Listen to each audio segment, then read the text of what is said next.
Minha gente, nós vamos estudar hoje alguns versos do Bhagavad Gita relacionados aos sintomas da transcendência, sintomas que aparecem numa pessoa que está praticando o caminho do yoga, da iluminação. E deixa eu abrir aqui só um momentinho, abrir os slides para vocês. E eu queria pedir, como de praxe, né, a gente fazer a seguinte dinâmica. Algumas pessoas lerem, depois a gente comentar, e aí abrir para todos, né, conversarem também. Eu queria começar com a leitura, mas eu vou fazer também um resgate de tudo que a gente leu até agora. Porque essa parte do Bhagavad Gita, ela é tão essencial, ela é tão importante, que se a gente não tiver sempre ela em vista, assim, do porquê que nós estamos estudando o Bhagavad Gita, quais seriam as metas, o que isso vai me ajudar, no fim das contas, a gente vai meio que... outras partes são muito interessantes. E elas chamam a atenção para si de uma forma que às vezes a gente perde essa visão do todo, né, do contexto com o qual está se trabalhando, né? E eu acho importante ter esse resgate para a gente saber por que o Bhagavad Gita está falando de yoga. Porque a gente vai se aprofundar cada vez mais no tema yoga, e o yoga em si vai chamar a atenção, mas o yoga é um meio para chegar nessa primeira etapa que foi apresentada no Bhagavad Gita. Então eu vou fazer uns resgates dos temas que nós já conversamos, tá bom? Então eu queria pedir uma pessoa para ler os versos do 54 ao 61. Por favor, quem poderia? Eu posso ler agora. Oh, que bom que você está aí. Tá bom, por favor. 54 ao 61. Capítulo 2, né? Posso? Pode começar, Guilherme, por favor. Arjuna disse: Ó Krishna, quais são os sintomas daquele cuja consciência está absorta nessa transcendência? Como fala e qual é a sua linguagem? Como se senta e como caminha? A suprema personalidade de Deus disse: Ó Partha, quando alguém desiste de todas as variedades de desejos para os prazeres dos sentidos, que surgem da trama mental, e quando sua mente, assim purificada, encontra satisfação apenas no eu, então se diz que ele está em consciência transcendental pura. Quem não deixa a mente se perturbar, mesmo em meio às 3 classes de miséria, nem se exulta quando há felicidade, e que está livre do apego, do medo e da ira, é chamado sábio de mente estável. No mundo material, quem não se deixa afetar pelo bem ou pelo mal a que está sujeito a obter, sem louvá-los nem desprezá-los, está firmemente fixo em conhecimento perfeito. Aquele que é capaz de retirar seus sentidos, objetos dos sentidos, assim como a tartaruga recolhe seus membros para dentro da carapaça, está firmemente fixo em consciência perfeita. A alma corporificada pode restringir-se do gozo do sentido, embora permaneça o gosto pelos objetos do sentido. Porém, interrompendo tais ocupações, ou ao experimentar um gosto superior, ela se fixa em consciência. Os sentidos são tão fortes e impiedosos, os sentidos são tão fortes e impetuosos, ó Arjuna, que arrebatam a força mesmo a mente de um homem de discriminação que se esforça por controlá-los. Aquele que restringe os sentidos, mantendo-os sob completo controle, e fixa a sua consciência em mim, é conhecido como homem de inteligência estável. 61, foi. Muito obrigado, Guilherme. Pessoal, uma boa noite a todos, para quem eu não cumprimentei ainda. Eu vou fazer uma apresentação aqui dos slides, fazer alguns comentários. Vocês podem me interromper a hora que vocês se sentirem vontade. E eu vou também fazer um resgate um pouquinho da história que nos trouxe até agora, tá? Então, compartilhando uma tela e fazendo um pouquinho de resgate. Bom, lembrando então que nós estávamos com Arjuna bastante aflito, um Arjuna que queria sair da batalha, queria fugir, e com Krishna que faz um alerta, ele dá como que um toquezinho, fala, pô, Arjuna, mas isso que você está falando não é digno de uma pessoa da sua estatura, da dimensão de consciência que a gente espera de você. Aí ele, parece que isso dá um choque nele, e ele então se coloca numa posição de certa submissão, de certo desamparo, né? Ele se coloca, ele mostra a sua fragilidade, desamparo, como se ele não fosse capaz de tomar uma decisão, e se coloca dessa forma, desorientado e desamparado diante de Krishna, pedindo que Krishna oriente. Então essa fragilidade, ela é tratada com bastante respeito e atenção por Krishna, tanto que ele fala o Bhagavad Gita todo para Arjuna, justamente pelo respeito, né, a essa fragilidade. E é interessante que o primeiro toque que Krishna dá a Arjuna é que Arjuna aprenda a diferenciar o que é permanente do que é impermanente. Como se isso fosse ajudar Arjuna a entender muito melhor a situação que estava acontecendo ali. E era uma guerra, né? Então, assim, é impressionante como que algo filosófico tem a ver com o lance da guerra, né? Filosófico, por a vida, a questão da tranquilidade, ao invés de se apegar a uma felicidade, a uma aflição, né? Deixar que isso perturbe a pessoa. A questão da morte, né? O que é a morte diante da vida, o que é isso que a gente chama de alma, de consciência, Atma, e o corpo, né? A temporalidade do corpo, como que se dá valor, né, ao corpo. E ele vai dando esses temas. E isso, de certa forma, tem a ver com o momento ali, porque Krishna, ele tenta situar Arjuna com essa fala em relação ao momento. Fala, olha, aquelas pessoas com quem você vai lutar, elas são eternas. Elas não vão morrer realmente. E o que vai ser a morte vai ser do corpo delas. E isso, de certa forma, é até vantajoso, segundo a cultura que a gente pratica, em que uma pessoa se morre numa batalha, ela alcança os planetas celestiais, ou seja, você está dando uma oportunidade, elas estão buscando uma oportunidade de, se for para morrer num campo de batalha, porque elas vão ganhar os planetas celestiais. Então, para elas é vantajoso. E você está dizendo que você não quer levar um mal para elas. Então, pesa bem essas suas palavras. Aí ele fala, né, argumenta em cima disso, e vai dando argumentos assim, para notar analiticamente, olha, como o corpo muda e a consciência permanece. Então, foca nisso que permanece. O que muda é temporário, é material, é descartável, é fugaz mesmo. E daí a Juno, então, de certa forma, parece que começa a mudar a sua postura, começa a ficar mais, opa, então deixa eu prestar atenção no que é permanente. Mas se eu vou prestar atenção no que é permanente, eu nem precisaria matar ninguém, porque eu me situo naquilo que é permanente e não tenho que fazer nada temporário, não tenho que me apegar ao temporário. Aí Krishna, antevendo já essa dúvida, fala, olha, Arjuna, mas o aqui e agora é muito importante e você tem que lidar com aqui e agora com a ciência do Dharma. Você tem que entender qual é o seu Dharma e dar o seu melhor para justamente cumprir esse Dharma.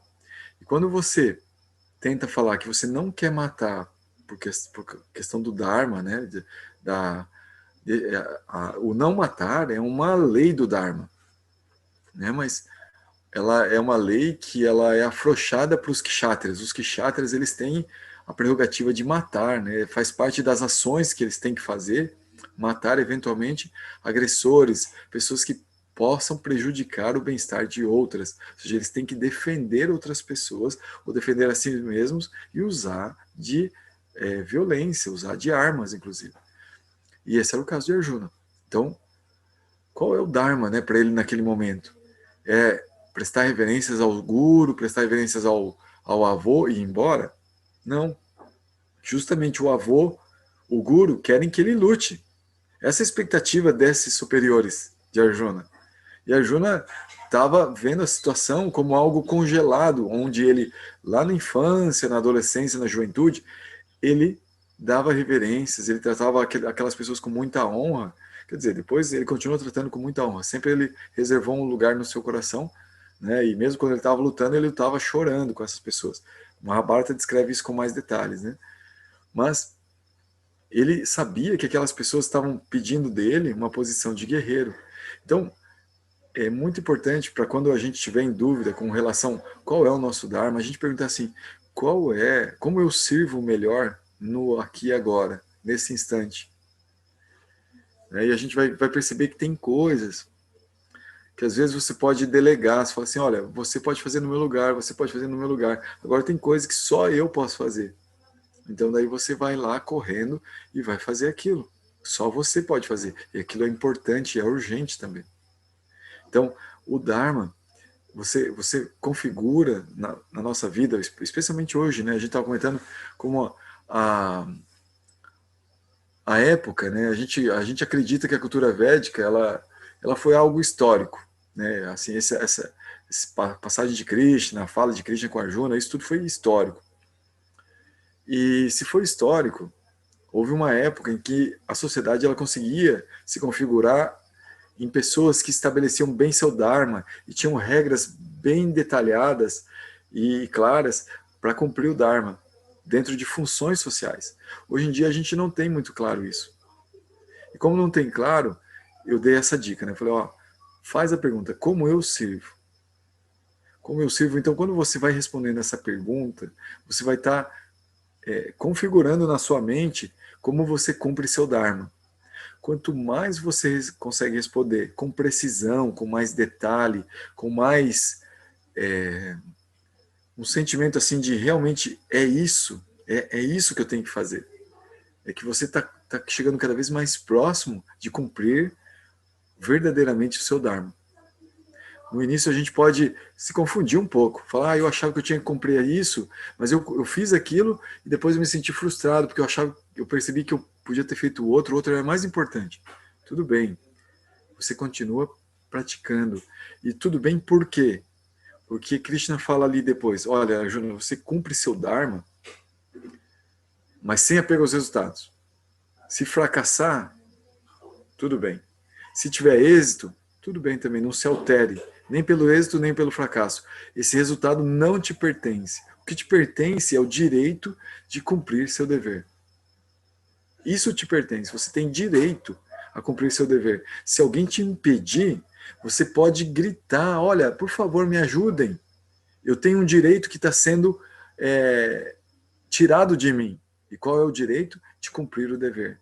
Isso, gente, todas as leis do mundo que, de certa forma, colaboram para a harmonia da humanidade, né, que realmente são leis que estão para ajudar a humanidade mesmo, elas vão favorecer a você cumprir seu dever. Às vezes elas não vão favorecer você ter acesso aos resultados do cumprimento do seu dever. Mas se a gente levar em consideração o que Krishna está falando, a gente vai ficar tranquilo, mesmo quando parecer que nós somos injustiçados, nós não recebemos aquilo que nós merecíamos. Por favor, não se apeguem. A gente vai cada vez mais, a gente vai falar um pouquinho hoje sobre a lei do karma. A lei do karma é infalível. Os juízes, as pessoas que estão vigiando, os policiais do karma, eles são muito precisos. Então nós não recebemos nada do que nós não merecemos. Sempre é o que nós merecemos. Depois a gente vai aprofundar, existem, né, outras teorias que dizem assim, que é possível você receber mais do que merece quando você entra na lei da misericórdia, né? Por exemplo, aquilo que Jesus dizia, olha, acabou a lei do olho por olho, dente por dente, agora começou o reino do meu Pai, né? A questão do amor. Então, essa é outra teoria, né? Esse é outro desenvolvimento de consciência, outro patamar, que a gente vai chegar lá e vai conversar, vai abordar também no Bhagavad Gita. Mas, a princípio, né, no estágio que a gente está estudando agora, não há nada que possa acontecer ao nosso redor que nós não mereçamos. E ainda, se a gente abordasse essa questão que Jesus trouxe, se está vindo alguma coisa nessa conexão com Jesus, né, com Deus, tal, Isso é mais do que a gente merece. Isso chama misericórdia. Então, uma pessoa, ela não deve se preocupar com o que está recebendo, porque o que ela vai receber é justo e está ótimo. Sempre vem na hora certa, no momento certo, no momento preciso. Então, por favor, Arjuna, não se apegue aos resultados. Porque se você se apegar, você vai ficar muito instável, sua mente vai ficar muito perturbada, você vai ficar muito ansioso com coisas que você não controla. Então não se apegue. Vou te dar outra dica. Não se considere o autor das ações que você faz. E sempre busque cumprir seu dever com o melhor da tua energia. Jamais se apegue ao não cumprimento do seu dever. Não pense que ficar de boa, sem fazer nada, isso é saudável. Não é. Cumpra seus deveres. Até mesmo quando você ficar de boa, sem fazer nada, tem que ser como se fosse um dever para você descansar, para você... Você tem que cumprir seus deveres. Esse você tem direito. Põe isso na cabeça. Direito para divertir, direito para descansar, direito para trabalhar, direito para ajudar as pessoas, direito para ganhar dinheiro, para pagar as contas, ajudar os filhos, montar projetos. Ou seja, tudo bem, mas não se apega aos resultados. E não se apegando aos resultados, isso pode te dar a impressão que você pode ficar de boa, então. Tô desapegado mesmo, isso vai acontecer. E levar as coisas meio assim por cima, sem colocar muito empenho. Faça o teu melhor. Dê o seu melhor. Ok. E o que isso tudo, que informações são essas? Isso faz parte de um conjunto de informações que Krishna já está falando assim, essa é a prática que eu estou te pedindo. Eu estou começando a te dar essa primeira orientação em termos de prática.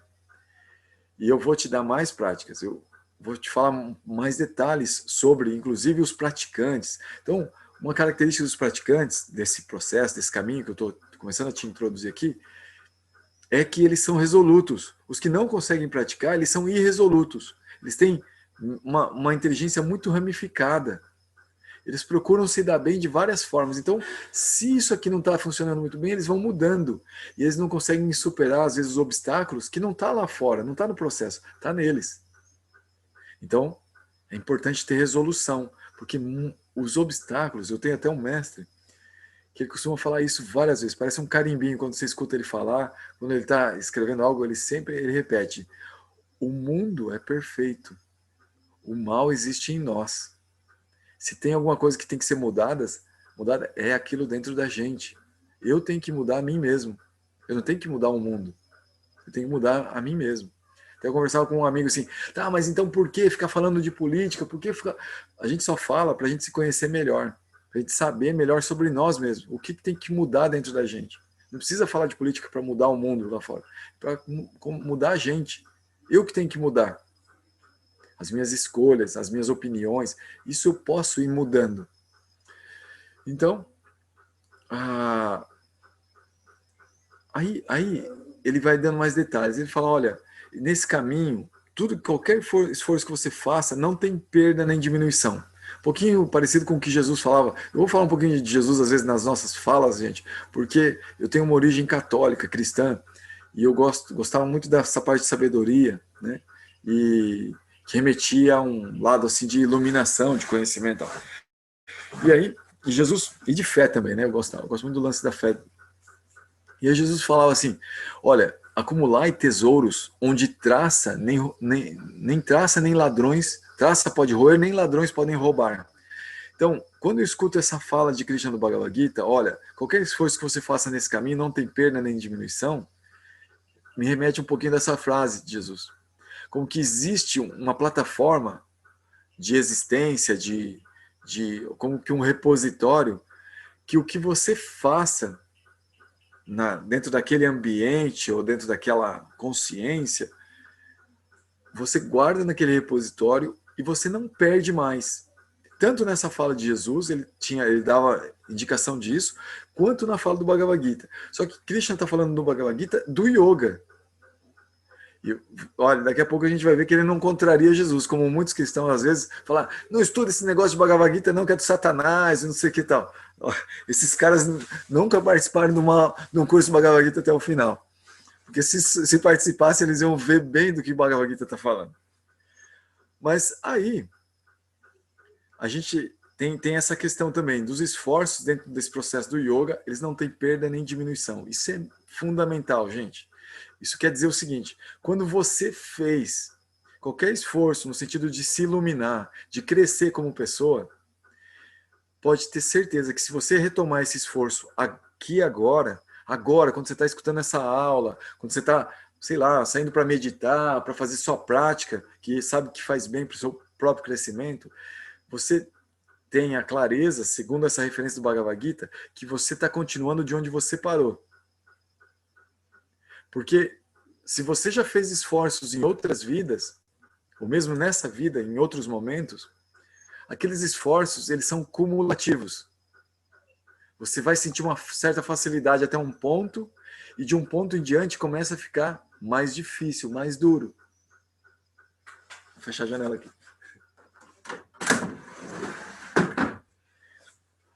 Então, é nesse ponto que começa a apertar um pouquinho, começa, oi, agora tem que fazer um certo esforço, aí você começa a progredir de onde você tinha parado.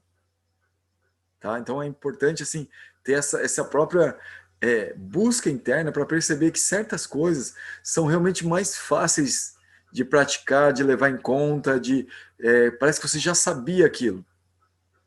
Agora tem coisas que não. Tem coisas que, opa, pera, isso aqui parece completa novidade, me caiu uma ficha que nunca tinha caído, e é daqui que eu tenho que agora praticar e trabalhar esse conceito para ver realmente se existe um progresso, uma mudança interior palpável. Ok. E a gente chegou no ponto em que a gente leu agora, né? Em que a Juna fala assim, ei, tá bom, Krishna, muito legal tudo isso. Mas né, e ele fala assim a Krishna, um pouquinho antes ele fala assim, quando você vai progredindo nesse processo, vai chegar um momento em que você vai se iluminar. E, inclusive, aquele monte de coisas que você ouviu antes vai perder o valor. Porque você vai estar de algo tão incrível que por si só ilumina, que você não precisa contar mais com aqueles faroletinhos de conhecimento que você tinha antes, as lanterninhas que você usava de conhecimento.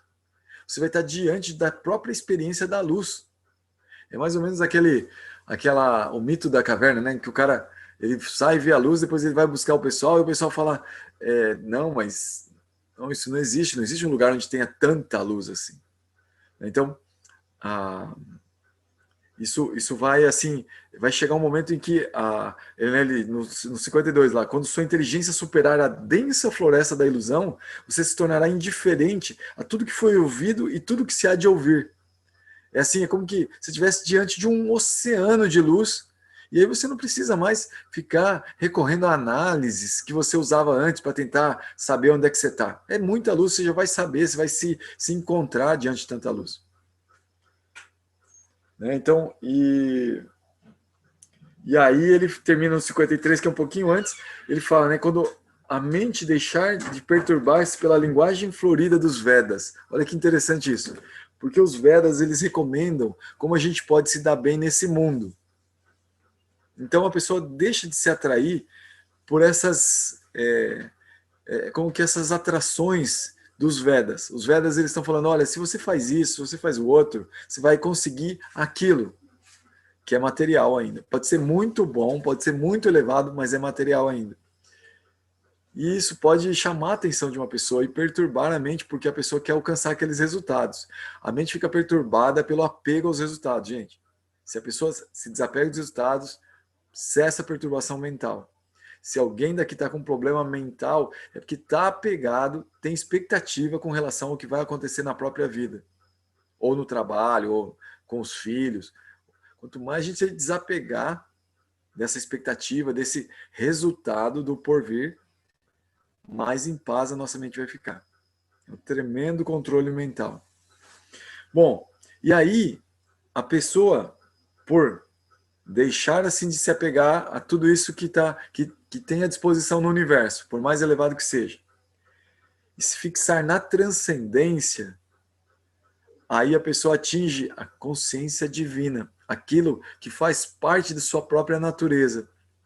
É como que esse Atma, ele já é divino, só que ele não está bem situado, ele está identificado com a matéria. Então, enquanto estiver identificado com a matéria, ele está como emprestando sua luz para a matéria. E ele não tem a consciência de quem ele é realmente, a luz que é. Então ele fala, quando você conseguir progredir nesse nível e que se desapegou de tudo que possa haver de melhor no universo e se fixou na transcendência, aí sua consciência chegou no patamar divino, da sua própria natureza. Ok, legal. Então a Arjuna falou assim, tudo bem, Krishna, como é que isso acontece? Como é que é isso? Como é que o yogi se comporta? Então ele pergunta assim, como fala? Aqui dá para entender o como fala, como reage aos demais. Como que ele interage com os demais. Como é que ele está, né, agindo com as pessoas. Isso está muito através da fala. Né? Tem gente que fala sozinho, mas aqui o mais comum é falar com alguém, né? Ou falar de alguém. Então, como que reage aos demais? Como senta? Como senta quer dizer justamente como se distancia dos demais. O sentar, o asana aqui, está relacionado a uma postura que a pessoa tem para justamente analisar tudo e todos. Uma postura mais distante. Como se movimenta? Como ele interage com os demais, assim, como ele passa entre os demais. Como ele vai passando por todo mundo. Aí Krishna fala, o primeiro versinho aqui, ele fala do samadhi. Então, quando a pessoa elimina todos os desejos materiais, ele atinge o samadhi. Então, ele se livra de tudo isso que surge, olha só que frase interessante, surge da trama mental. Ele se livra desse julgamento, desse subjulgamento, né, da mente. E aí encontra satisfação no eu, uma consciência transcendental pura, samadhi. É o primeiro samadhi. Aí, Krishna fala essa pessoa, ela tem uma indiferença à felicidade e misérias materiais. Ou seja, ela começa a lidar com o seu karma de uma forma equânime. Se eu estou super feliz ou estou triste, tanto faz. Ele começa a lidar com o karma de uma forma equânime. E aqui eu queria chamar a atenção para vocês sobre esse lance do karma, como é que o lance acontece dentro da cultura védica. Olha, gente, segundo a cultura védica, funciona assim, olha. Você tem um corpo que é resultado do karma. Todo o nosso corpo, qualquer corpo que você encontre dos seres vivos, é resultado de uma série de ações que tiveram aquela reação ali. Ok. Aí, a pessoa faz o Agami Karma, ela vai praticando ações com desejos egoístas, desejos relacionados com a sua visão de eu e meu, né, relacionados ao ego, e ela vai acumulando isso no que se chama Santita Karma, que fica como um depósito de karma, de sementinhas de karma. As sementinhas, elas começam a brotar, começam a ficar semeadas, chama Prarabdha Karma, começa a surgir essas sementinhas, e quando elas dão o seu fruto, nós estamos comendo o fruto num corpo específico. Então, tudo o que acontece com o nosso corpo são frutos que se desenvolveram do nosso Prarabdha Karma. O Prarabdha Karma ele já está, de certa forma, acontecendo. Só que daí, quando resulta em ações, eu estou com uma dor de cabeça tremenda. Quando você está com dor de cabeça, quer dizer que você está colhendo um fruto do teu karma. Quando você vai lá e, de repente, grita com uma pessoa que você não queria gritar, você está colhendo o fruto do seu Prarabdha Karma.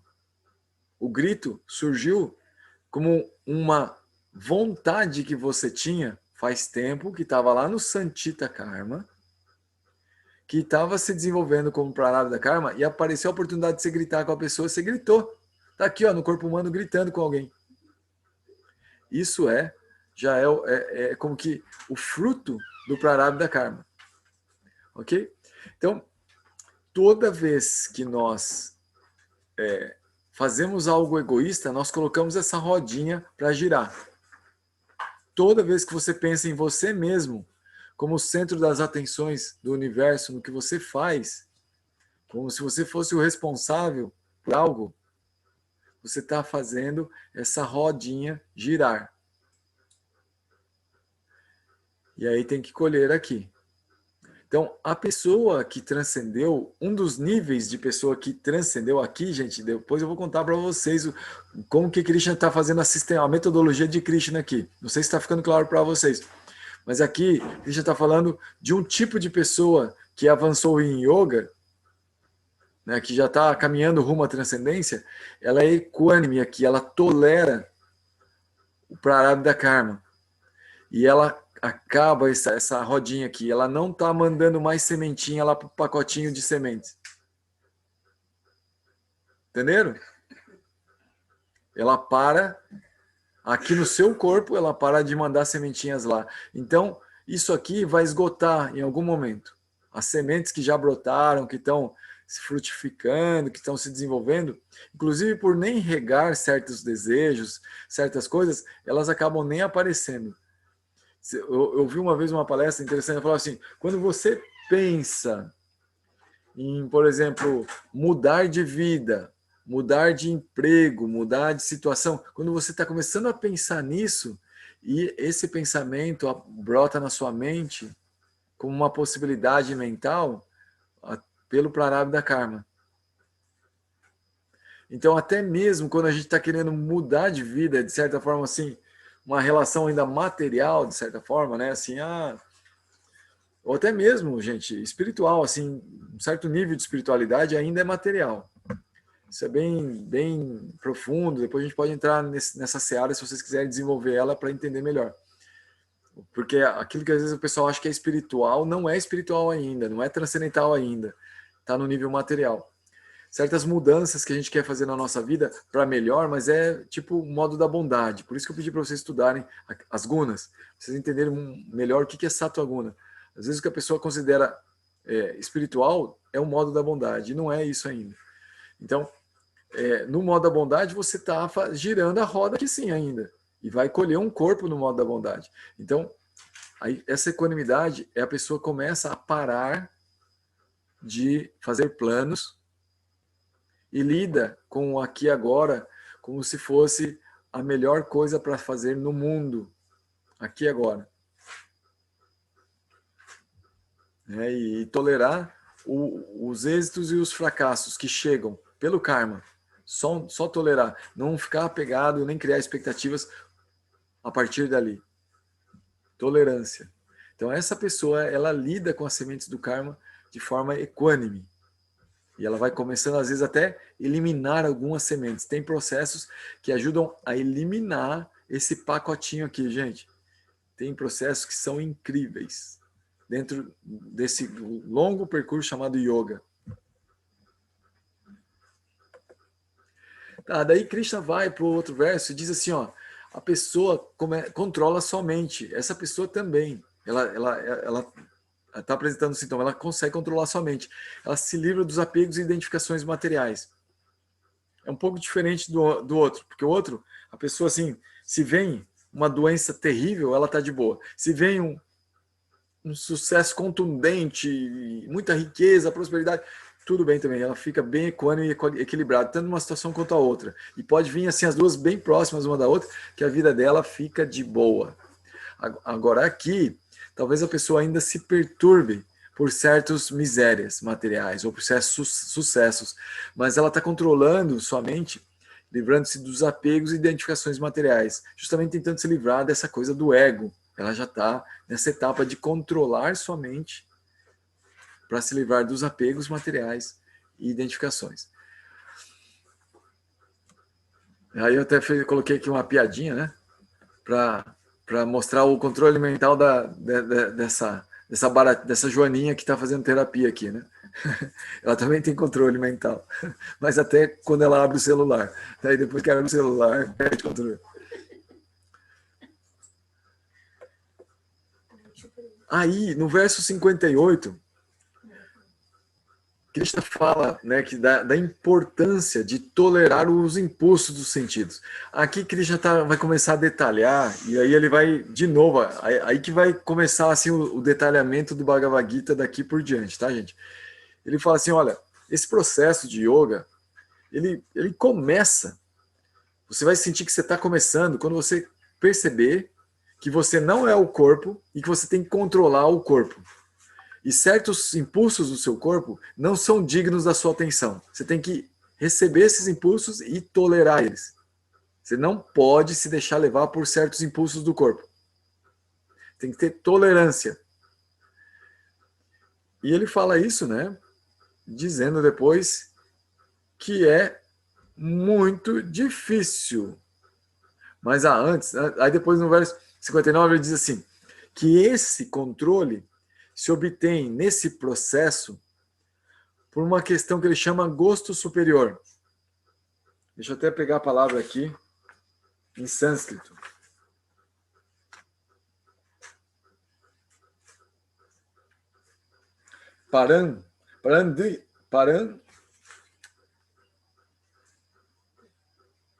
Paranurasa, né? Paranurasa. Esse gosto,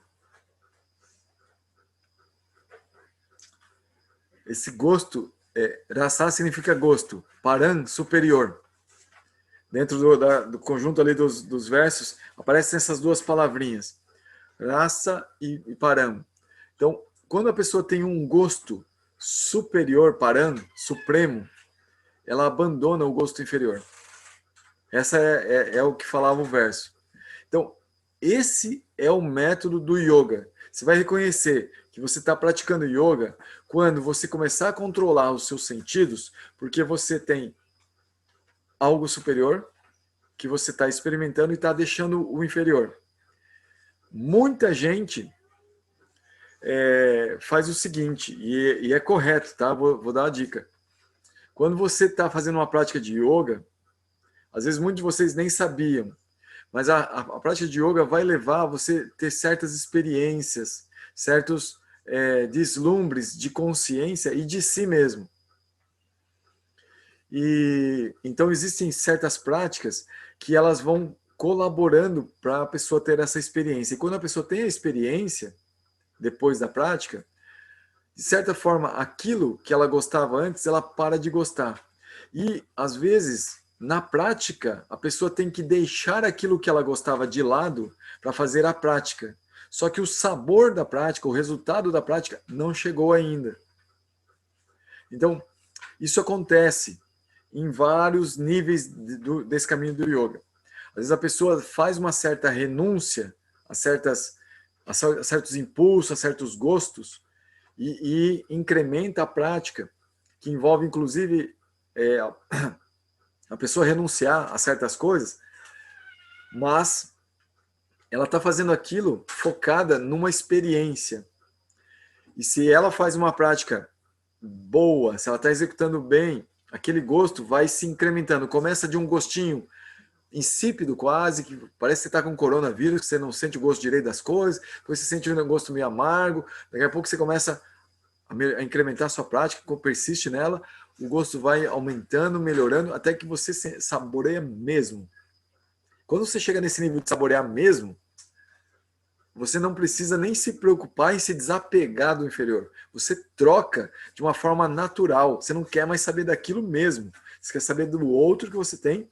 E se o processo de yoga, ele não para, gente. Ele cresce ad infinito. Então, os gostos vão cada vez melhorando mais. Você vai progredindo cada vez mais. Ok? Joia. Pessoal, depois lembra de colocar o nome aí no chat para a gente fazer a lista de presença. Eu vi que vocês já estão colocando, mas para quem não prestou atenção no chat, vai colocando o nome lá, por favor, tá? Senão depois eu vou ser ocupado de dar falta para vocês. Tá. Aí, pessoal.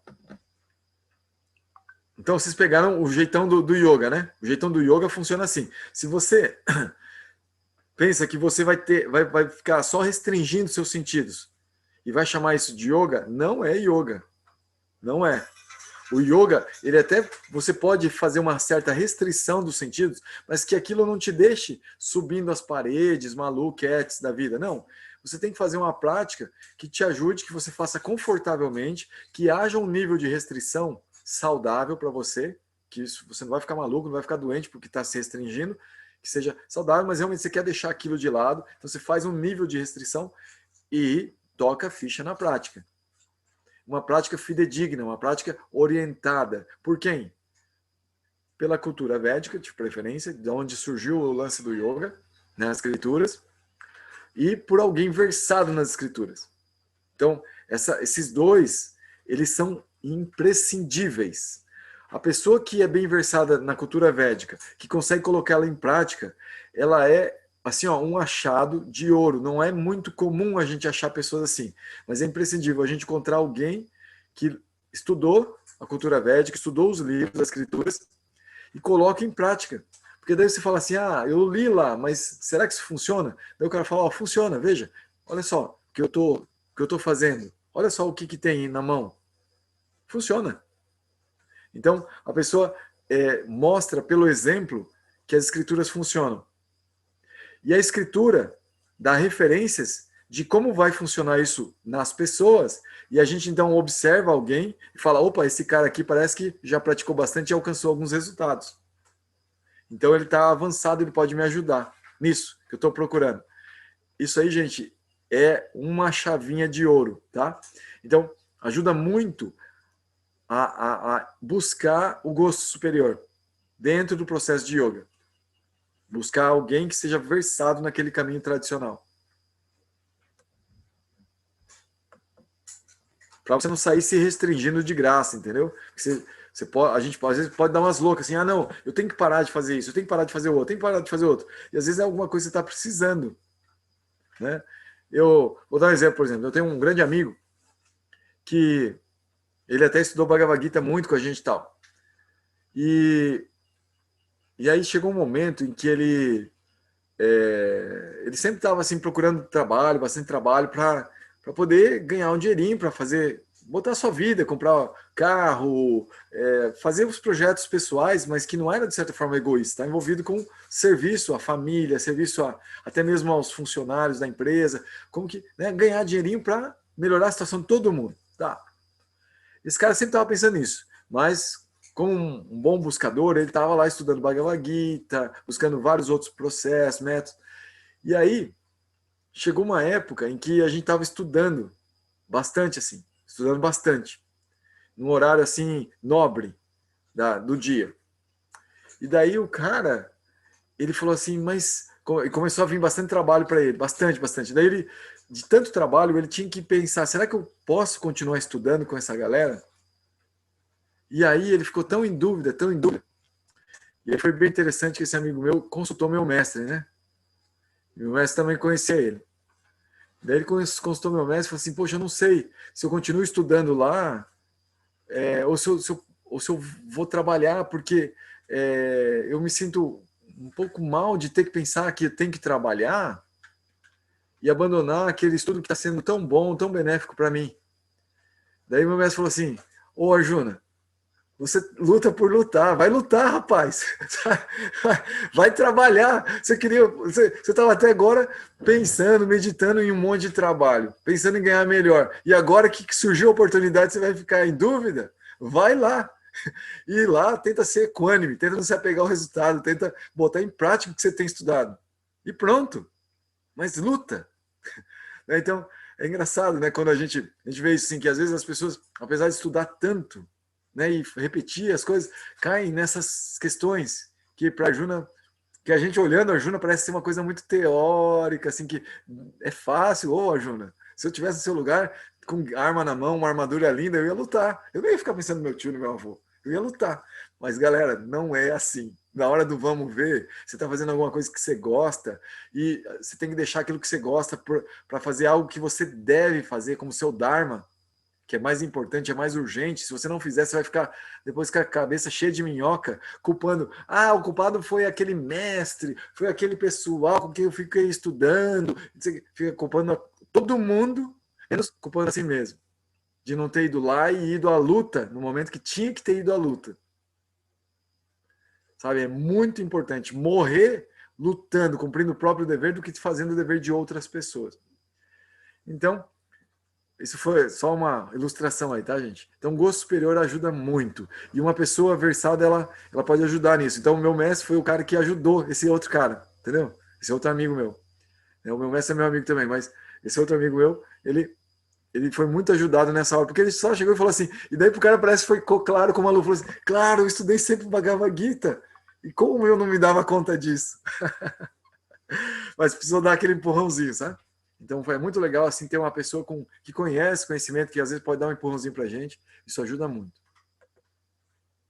Aí Krishna, nos versos 60 e 61, diz assim, o controle dos sentidos é muito difícil. Não vai pensando que é fácil. Depois a gente vai ouvir isso de novo, tá?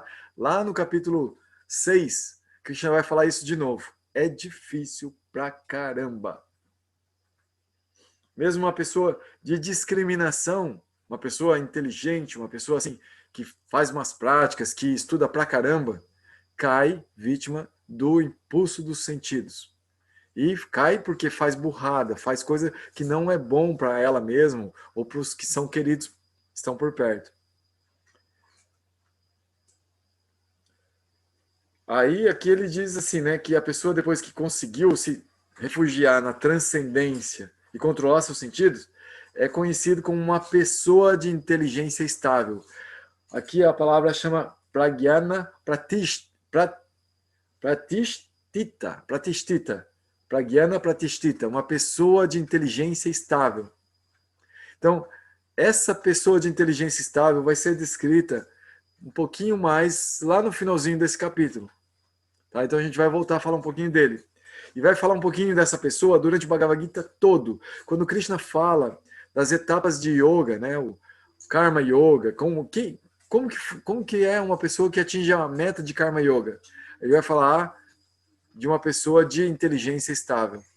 Quando ele fala de alguém que atinge a meta de Jnana Yoga, Yoga do conhecimento, ele vai falar de um Jnana Pratishtita. Então, ele sempre, quem atinge a meta do Ashtanga Yoga, uma pessoa de inteligência estável. Bhakti Yoga, uma pessoa de inteligência estável. Quando atinge as metas dos yogas, quando progride bastante, quando avança bastante.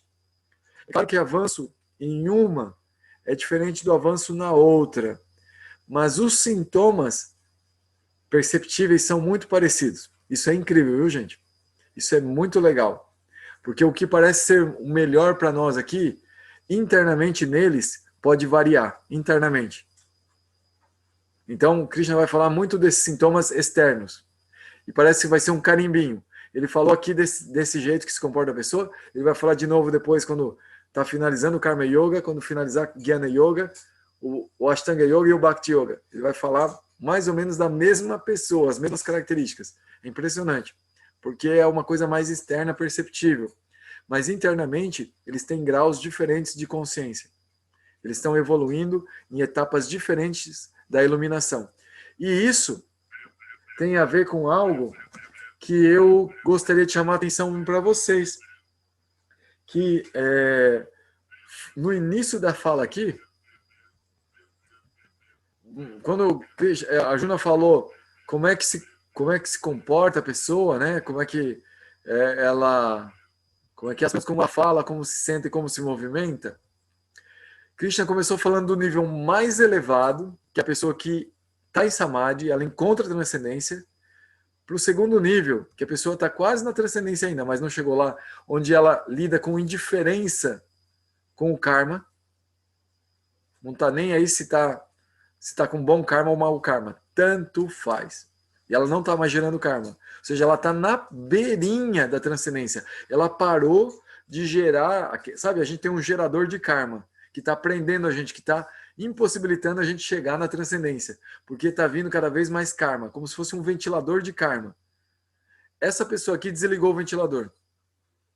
Então, a hora que parar completamente o ventinho, a hélice, ela está livre do karma e provavelmente ela vai olhar adiante do ventilador e vai ver a transcendência, porque ela está livre do karma. Então, essa pessoa aqui, ela está no nível um pouquinho inferior a essa aqui. Essa aqui, ela já está experimentando a transcendência.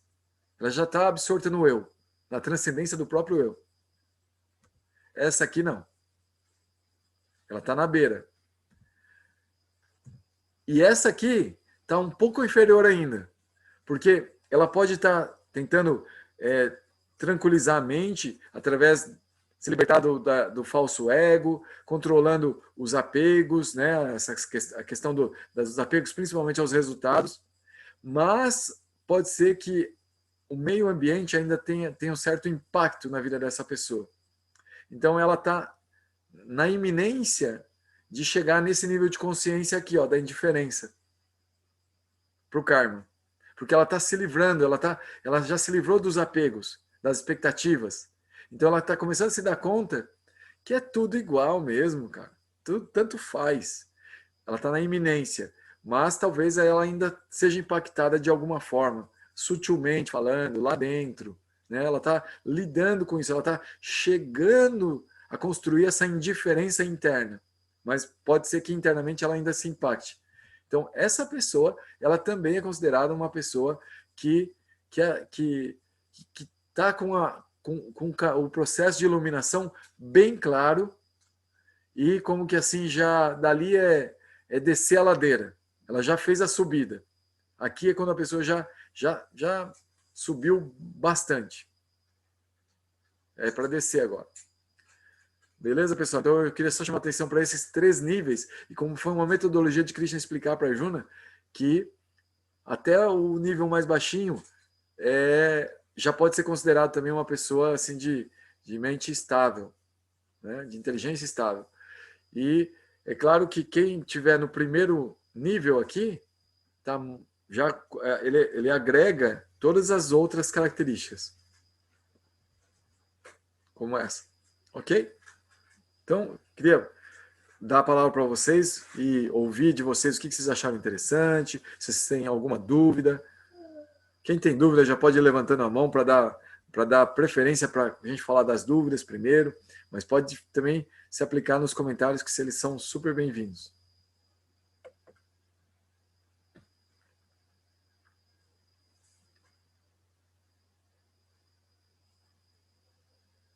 Exaltina, por favor. Boa noite, tudo bem? Boa noite. Eu tô com a minha câmera fechada porque eu tô sem internet, então eu acabei colocando 4G aqui. Então, só para manter a estabilidade. Eu fiquei com uma dúvida no caso daquele case, né, do seu amigo que foi, que procurou um mentor, um outro amigo, né, na dúvida se ele deveria seguir a luta, né, do trabalho que ele meditou por muito tempo ou o grupo de estudos. E não sei, se tivesse aqui um teste, uma provinha, e isso fosse uma questão, eu colocaria que talvez ele não deveria, assim, num primeiro momento, né? Assim. E fiquei na dúvida se todo esse estudo, essa dedicação, enfim, o que ele faz bem em termos de entendimento, aprendizagem, prazer, né, evolução, enfim, não deveria ser permanente, não deveria ser, de repente, um processo permanente para e uma, não sei se eu vou conseguir ser clara, algo, eu sei que o ensinamento não se apega aos resultados, né? Mas algo quase que fundamental para ele ter conseguido chegar nessa resultante, né, do trabalho, de tudo que ele meditou por muito tempo. E que manter isso seria saudável. De repente conciliar, que seria o equilíbrio, né, conciliar as duas coisas, aquilo que ele conseguiu conquistar, que é a luta, mas também manter o que o mantém equilibrado, digamos assim, né. Eu não sei se eu consegui ser clara. Claro, eu acho que sim. Eu acho que sim. Isso é muito particular, né? Essa questão do equilíbrio, como a pessoa vai se manter equilibrada em termos de prática, né? Uma prática que ajude a manter esse equilíbrio. Mas isso é interno, né? A questão dele lá, que eu achei bem oportuna, é isso. E isso que você está colocando porque é muito difícil de responder mesmo, assim, sabe? Porque se tem algo que está fazendo bem, né? Está construindo, está ajudando, por que que eu vou largar e vou pegar outra coisa que, poxa, vai me perturbar sim, porque trabalhar, ir lá, buscar os resultados do trabalho e dedicar tal, tudo isso é tão forte, é tão balança a gente tem que se envolver com o mundão. Para quê? Esse aqui tá tão bom do jeitinho que tá, assim, a gente estudando e conversando, trocando essas ideias e tal. Aí que tá, Exaltina, o lance do Bhagavad Gita, que é muito importante. É que é algo assim que a gente está estudando aqui para colocar em prática.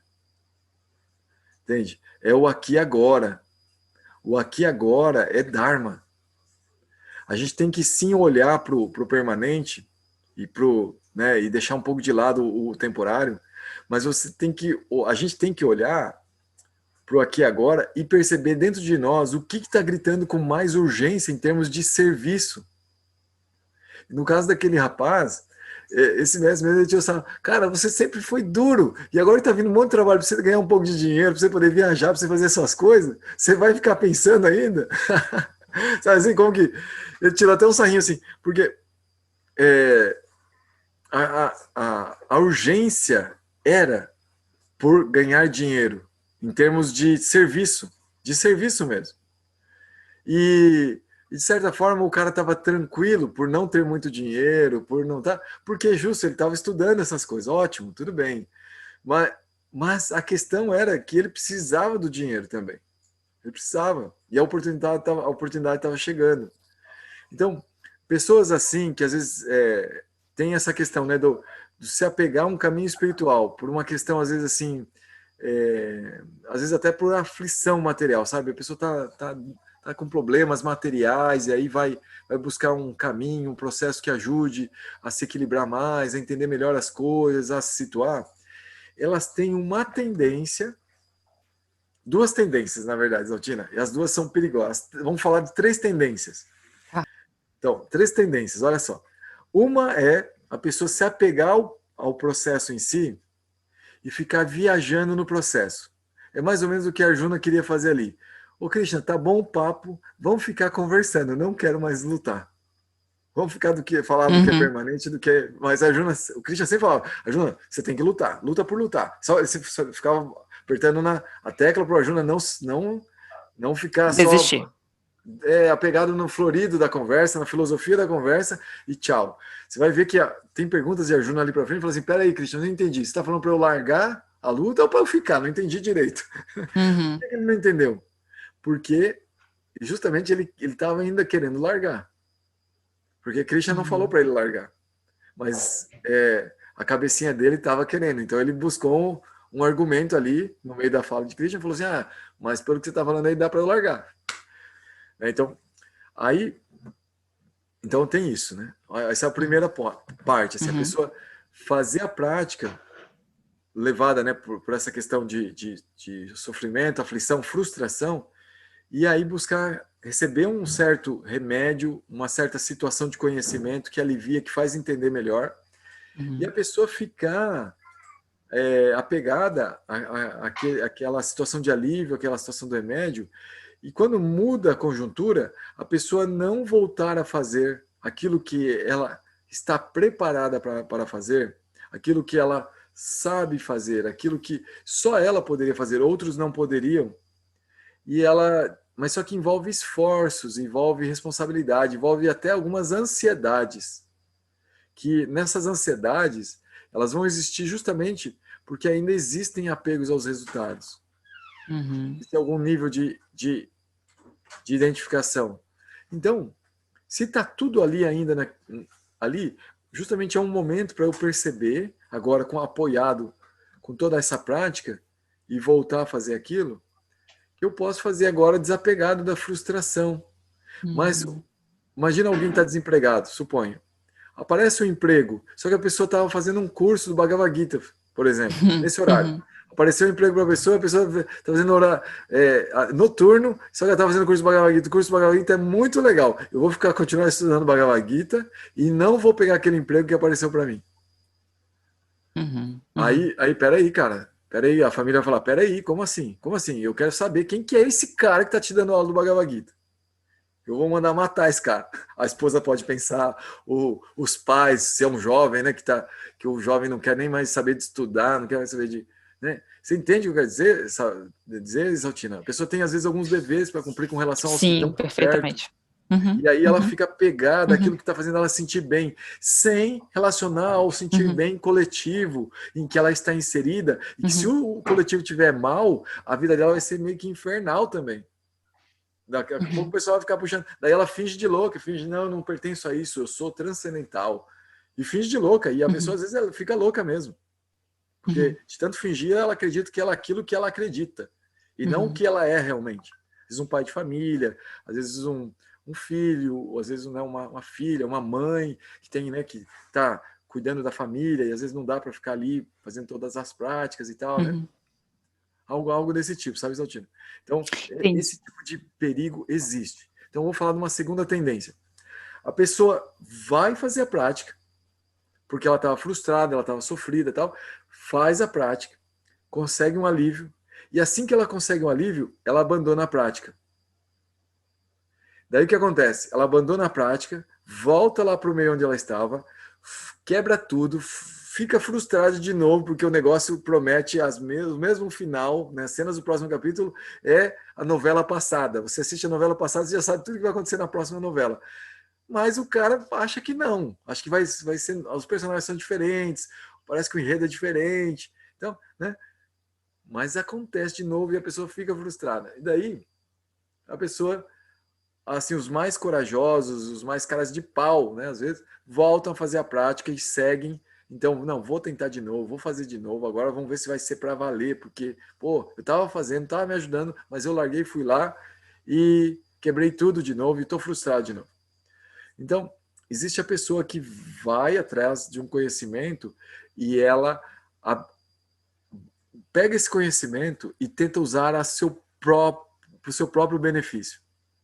Você vai notar, Isaltina, que esse conhecimento que nós estamos estudando no Bhagavad Gita não é um conhecimento que a gente coloca em nosso próprio benefício.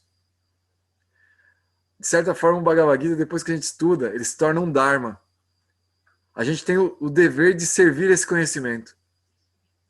Assim, ele é tão profundo, ele é tão contundente, que se você não fizer nada para fazer algo em prol disso que você aprendeu, você vai falar, a pessoa se sente mal, entendeu? Até. Assim, porque estudou tanto Bhagavad Gita e agora, sabe? Então, ele tem isso, assim, mas tem gente que vai com o objetivo de fazer a prática e tal, de usar para o próprio benefício. E isso não vai funcionar com Bhagavad Gita e com outras práticas que estão relacionadas com yoga. Não funciona. A pessoa fazer a prática apegada a algum resultado que ela vai ter no futuro é contraproducente no caminho da iluminação. Não funciona. É frustrante.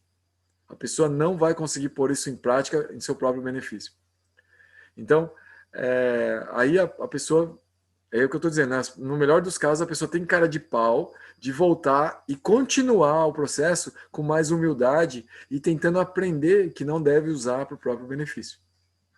Deve sim se alimentar daquilo, mas ao mesmo tempo que se alimenta daquilo, nutre e dá força, você passa a ter uma certa responsabilidade sobre aquele conhecimento. Dharma. Tá. Você serve, Que de certa se... forma, aquele conhecimento. Uhum, Então, esse é o segundo tipo de pessoa. Agora, o terceiro, que é o melhor dos casos, é justamente esse, que estuda e vai lá e aprendeu, e aí depois coloca em prática e tenta meditar naquilo e colocar em prática toda hora, todo momento. E numa oportunidade que tem de aprimorar um pouquinho, de estudar um pouquinho, vai e estuda. Mas se não dá oportunidade, tem que tocar a vida com aquelas ferramentas que tanto ajudaram ela, mas tocar. Mas sempre com uma ansiedade assim, puxa, que pena que eu não posso estudar lá com a galera, que pena que eu não posso estar junto lá com as pessoas ouvindo e tal. Sabe assim? Como que essa pessoa, ela está com uma consciência pronta para crescer cada vez mais. E provavelmente ela está pronta para colocar tudo em prática, porque ela está meditando naquilo constantemente, inclusive meditando assim, puxa, a galera está estudando e tá lá com o tempo, tal, e eu aqui né? Então, poxa, então pelo menos eu vou pensar nisso. Eu vou pensar em não me apegar ao resultado. Eu vou pensar, sabe? Fica tentando fazer na prática, porque não está conseguindo conversar muito sobre isso. Então tem que botar em prática. Eu tenho que conversar comigo mesmo na minha prática. Eu tenho que meditar no lance. Então, esse é o melhor dos casos. Entendi. Que seria seguir o processo, fazer o que precisa ser feito, mas talvez reverberando com o aprendizado, né? Sim. Deixando o aprendizado reverberar nesse processo, ou seja, agir diferente, que é mais ou menos aquela frase que você trouxe lá no início, né? O mundo é perfeito, nós é que temos que mudar algo. Então, Ah, que legal, Zatino. Que bom que você gostou dessa frase. seria Ela é isso. ótima, hein? Seria isso, né? Anotei aqui. Sim, sim. Muito bom. Então, Gora, Tá bom. me Obrigada. lembrou de uma outra passagem da Bíblia, né? Que é a transfiguração de Jesus, que ele sobe numa montanha juntamente com Pedro e mais um dos apóstolos, e lá ele se encontra com Moisés e Elias, né? E aí Pedro, vendo essa cena, fala assim: Senhor, eu acho bom a gente montar umas 3 cabanas aqui, para a gente ficar aqui, né?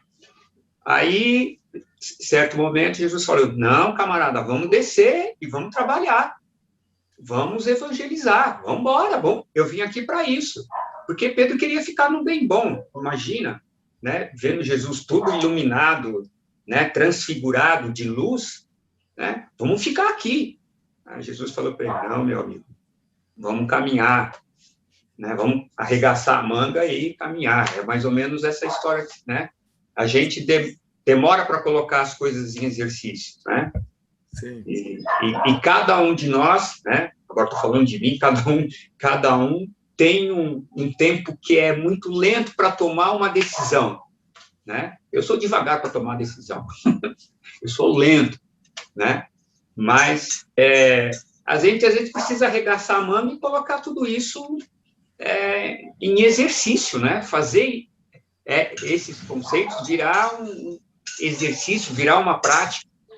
É porque a gente tem a ideia que prática é pegar o tapete e colocar prática. A prática é a vida, né? O material da nossa espiritualidade é o próprio conteúdo da nossa vida, né? É isso que tem que ser feito, né? Mas, então, é arregaçar a manga, né? E caminhar. Me lembrou dessa passagem de Jesus aí, que Pedro queria ficar numa boa lá. Obrigado, Deus.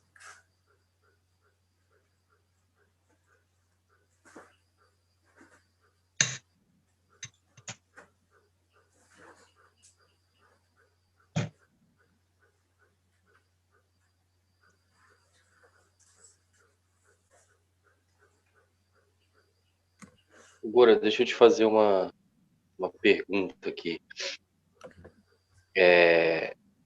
Você acha que teria algum indicador aí para a gente conseguir aferir ou verificar se realmente a gente não está apegado nos frutos, né, das ações, sejam eles bons ou ruins, positivos ou negativos?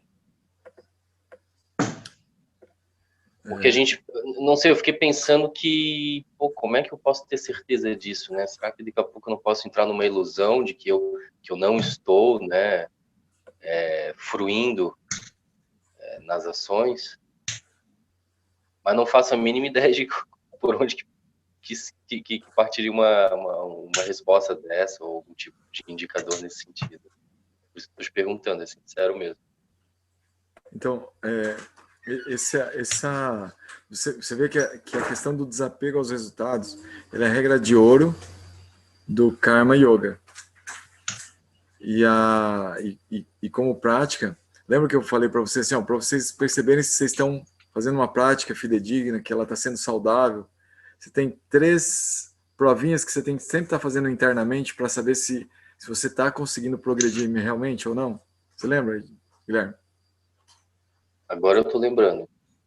Ah, que legal. Então, repete para nós aí, Guilherme, por favor, porque é bom relembrar todo mundo. Quais são as 3 provinhas que nós temos que fazer internamente, conosco mesmo, para saber se a gente está progredindo dentro de um processo que nós estamos fazendo?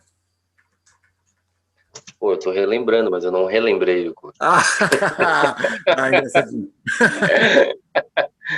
Não, não lembro as três. Não Não lembra? lembro as três. Vai lá, a Tayana me ajuda sempre nesses momentos, tá? Tem um pessoal, tem uns colegas aí que já decoraram que eu sei. Eu lembro que é saciar, sabor, mas eu esqueci ainda um. Isso, é isso aí. É por aí. Eu lembro. A Neida, por favor, ajuda a gente aqui. Se está diminuindo a ansiedade, se a gente está percebendo melhor a realidade, se situando melhor em relação ao mundo, e se está sentindo um gosto, um sabor. Mas eu escrevi, por isso que eu lembro tudo certinho. Eu acho que é isso. É isso. Ô, Guilherme, conseguiu lembrar aí? Agora fala aí para nós, Guilherme.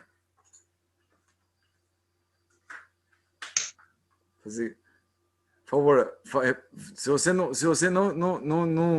conseguiu pegar no que a Neida falou, eu vou pedir para a Neida falar de novo.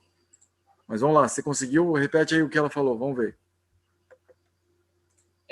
Não, na verdade eu consigo repetir duas, olha só. Que é diminuir a ansiedade e começar a sentir o gosto. Porque eu acho que isso é algo que nos últimos anos aí aconteceu comigo. Mas, por incrível que pareça, o primeiro aspecto eu não consegui decorar neste momento. É memória de peixe mesmo. Não, tudo bem. Faz parte, é isso mesmo. Nós estamos estudando para isso.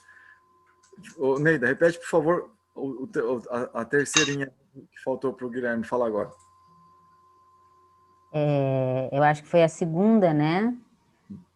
Que está percebendo melhor a realidade, se situando melhor em relação ao mundo. A primeira é da ansiedade, né? A segunda, se está percebendo melhor a realidade, se situando melhor em relação ao mundo. E a terceira é se está sentindo um sabor, um gosto pela prática.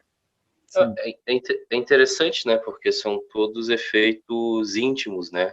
Do mundo interior, ou seja, o mundo exterior ele pode não mudar nada, mas esses três aspectos que são incríveis, eles podem se alterar, né? E rapidamente, inclusive. Sim. Então, quem está fazendo a prática, né? Porque a sua pergunta foi como eu vou perceber se eu estou realmente me desapegando dos resultados. Então, se você fizer a investigação interna e você estiver ansioso, né, não estiver diminuindo sua ansiedade com relação aos resultados, justamente, a sua expectativa, se não está, quer dizer que tua prática de desapego ainda não está efetiva. Né? E no você de se desapegar, na pessoa se desapegando, e justamente focando assim, eu estou fazendo um trabalho interior para me desapegar desse resultado, para ficar mais em paz, ter maior controle mental. Eu estou percebendo que a realidade não é algo que eu controlo, ela está sob o controle de tantas outras entidades, né? Eu só faço parte. Você começa a colocar em prática vários conceitos analíticos, várias e outras informações, aí vai depender do tipo de yoga que você está praticando, mas com relação ao desapego ao resultado. Ela começa em Karma Yoga, mas todos os yogas reforçam essa prática do desapego. Daí, se isso está trazendo menos ansiedade, então está funcionando. Está funcionando. Estou um cara menos ansioso, ou estou um cara super ansioso ainda e tal, né? Eu fico assim. Aí você vai percebendo, né, ao longo do caminho, se está funcionando ou não. É algo muito íntimo mesmo, Guilherme, e é algo assim que a gente tem que tá sempre vigiando, né, para cuidar, porque às vezes parece que a nossa prática está boa, mas a gente não está fazendo com essa parte interna, sinceramente. É meio que com o lado externo que está acontecendo, meio superficial. Então, é muito importante a pessoa, quando faz sua prática de yoga, quando ela está focada num dos processos de yoga, ela esteja sempre buscando essa análise interna para ver se o que ela está fazendo está colaborando para ela progredir. E eu estou dando essa dica porque eu recebi essa dica de um mestre de Bhakti Yoga e eu achei essa dica universal. Dentro do processo de iluminação, ela é universal. você sentir 3 sintomas. Que tá, eu vou repetir o que vocês falaram, tá? A pessoa está sentindo menos ansiedade, está se reconhecendo melhor, e está reconhecendo melhor o meio externo, o mundo, e está sentindo um certo sabor. O que eu chamei lá a Tayana, porque a vez que eu perguntei para ela, ela falou assim, eu lembro que tem a ver com comida. E na comida a gente tem essas 3 sensações. Acabar com a fome, que seria relacionada à ansiedade. Encher a barriga, que dá aquela firmeza, que se a pessoa se situar melhor, estar mais estável. E sentir um certo sabor, né, da comida que está comendo. Se ela está muito doente, ela às vezes, como, né, o Covid, ela não está sentindo o sabor, mas algum saborzinho ela começa a sentir, ou ela sabe que tem alguma coisa ali. Então isso também acontece simultaneamente no ato de comer. Existe um certo saborear, mesmo que a língua esteja doente, né, que o paladar se tenha perdido por algum tipo de doença. Mesmo assim, existe algum traço de que a comida está entrando e fazendo as outras funções, que é nutrição e acabar com a fome. Então, com o tempo, quando a doença for embora, porque diz que doente que come não morre, né? Quando a doença for embora e o doente sobreviver, a língua vai saborear aquela comida. Então, o sabor também é importante, mas não nos primeiros momentos. Quando a gente está nos primeiros momentos das nossas práticas, o sabor é geralmente insípido ou amargo. Aquilo que nos faz bem, quando a gente está doente, não é tão gostoso. Isso tem a ver com Gnana Yoga? Tá certo, né? Gnana. Isso tem a ver com todas as yogas. Eu digo no sentido de examinar, né? De refletir sobre o que eu faço, como faço, por que eu faço. E assim, outra coisa, isso ainda pode se subdividir, né? Então, fico pensando, essa questão da ansiedade, eu posso diminuir a ansiedade com alguns aspectos externos e com outros não, né? Então, por exemplo, eu posso diminuir a ansiedade com relação a trabalho, família, o que vai ser amanhã e tal, mas eu posso continuar tendo uma ansiedade, por exemplo, com projetos e grupos espiritualistas, por exemplo, né? Já estou lidando com o sutil, ou mais sutil, mas mesmo assim resta um nível desconfortável, desconfortável de ansiedade, né? Então, esses 3 parâmetros, eles ainda podem ser de intensidades e graus diferentes, dependendo dos aspectos da vida, né? Sim.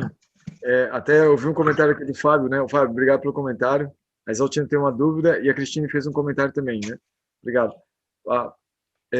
Isso que você falou, Guilherme, faz parte, assim, como que essa questão analítica, ela faz parte também do processo do yoga, né? Então, é uma prática, analisar essas questões, investigar, ela faz parte. E ela contribui, né? Quando a pessoa está analisando assim, isso contribui. A questão Fábio, dos indicadores, para quem está em Jnana Yoga, eles são super importantes, por exemplo.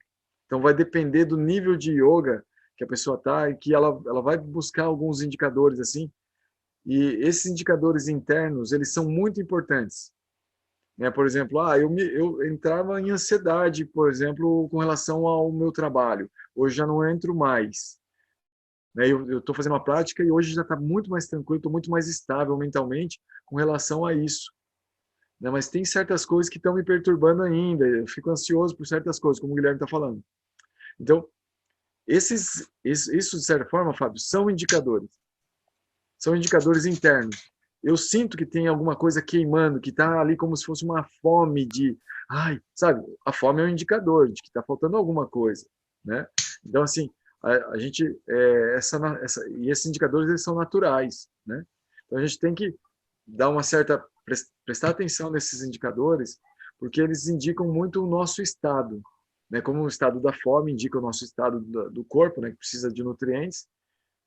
O estado da ansiedade, ele indica o apego que a gente tem ao meio externo. Então, Quando a gente começa a analisar que essa ansiedade está ali ainda, por determinadas coisas, por algumas coisas eu estou deixando, mas por outras ainda está. Opa, então eu posso progredir mais. Porque eu posso chegar num nível de total indiferença com o resultado que o mundo possa oferecer, com o que possa acontecer externamente. Mas isso não quer dizer que eu vou ser indiferente com o mundo. São os resultados. Eu posso estar cheio, completamente pleno em termos de sentimentos, pensamentos, desejos, inclusive, no mundo, no aqui e agora, mas sem qualquer expectativa com relação ao que o mundo possa me oferecer. É meio controverso, principalmente quando eu falo que eu posso estar cheio de desejos, por exemplo, porque as pessoas, às vezes, dependendo do nível de consciência da pessoa, a pessoa relaciona o desejo como uma fonte de ansiedade. E não é bem por aí. Pode ser, com certeza, mas vai depender do tipo de prática que a pessoa busca e do nível de consciência que a pessoa tem. Mas não é uma prerrogativa absoluta. O desejo não é fonte de ansiedade. Essa ansiedade que a gente diz, ansiedade material, né? No nível até transcendental, que é o que eu estou tentando abordar ainda de forma delicada, porque a gente vai aprofundar nisso mais tarde, em outros capítulos, o desejo, quando ele é montado por um ego transcendental, uma identificação do ser como um ser transcendental, esse desejo também gera uma ansiedade, mas é uma ansiedade que joga a pessoa num ciclo em que ela quer viver mais, em que ela sente mais entusiasmo pela vida. A ansiedade material, ela traz medos, limitações, ela traz frustrações, ela limita o encarar a vida.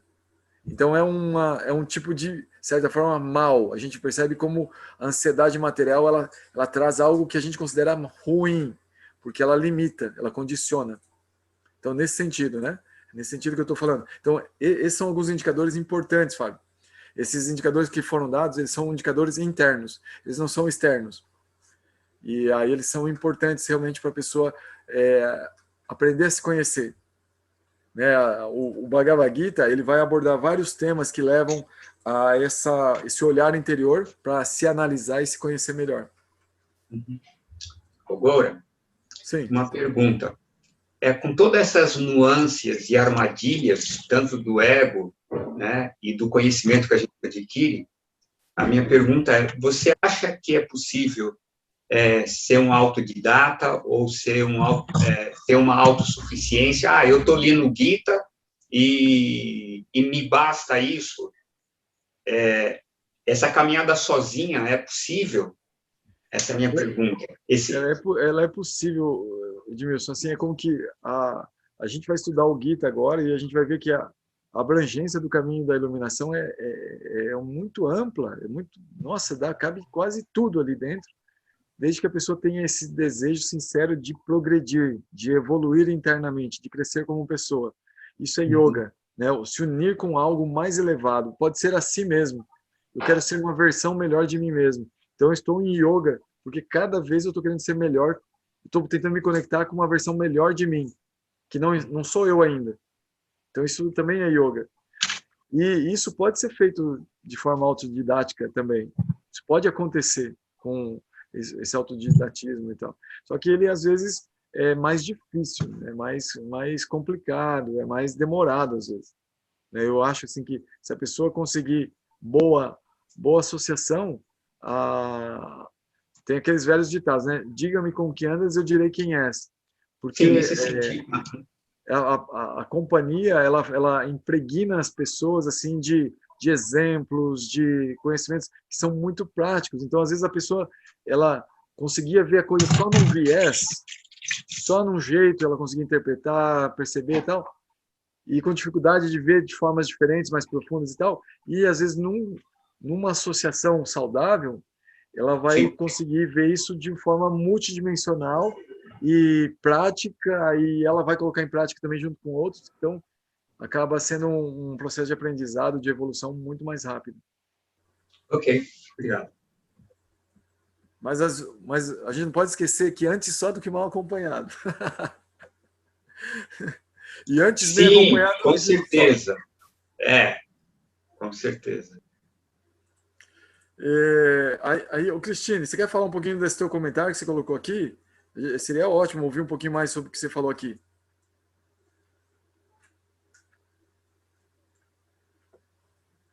Oi, pessoal, boa noite. Goura, é o seguinte, é que eu tive uma percepção, uma situação prática, assim, da vida, que eu estava na academia, fazendo meu treino, né? E tem uma situação que a gente está vivendo, né, de isolamento e tal, que tem que evitar a aglomeração. E no meu condomínio, a gente marca horário para fazer o treino. Cada apartamento, são 2 apartamentos que pode usar o mesmo horário. Eu cheguei lá e tinha... E pode usar, no máximo, 6 pessoas. Aí cheguei lá e tinha 5 pessoas no outro apartamento. E eu cheguei sozinha. Mas eu me senti incomodada, porque a pessoa tem que ter uma percepção, assim, que se são 2 apartamentos, pelo menos 3 pessoas de cada apartamento. E quem estava na academia era a síndica, com a família dela. Aí ferrou. Tipo assim, a dona da bola, sabe? E eu já não tenho, assim, muita simpatia pelas atitudes dela, e já me incomodei com umas questões minhas, assim, pessoais, problema que eu tive que resolver com o condomínio e não foi de uma boa maneira. E eu fiquei, assim, agoniada, angustiada, já ia falar com ela ali, né? Pô, mas...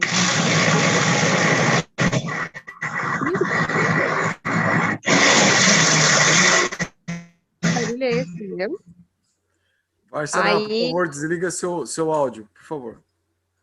Aí, ao mesmo tempo, eu comecei a fazer meu treino e pensei, quer saber? Eu não vou me incomodar com isso agora. E me veio uma percepção, assim, a questão do controle, né? Que eu falei ali. Que eu não tenho controle sobre todas as questões externas. Né? O que eu penso, talvez não seja o mesmo que ela pensa. São 6 pessoas no máximo e ela levou 5. E aí eu consegui silenciar a minha mente.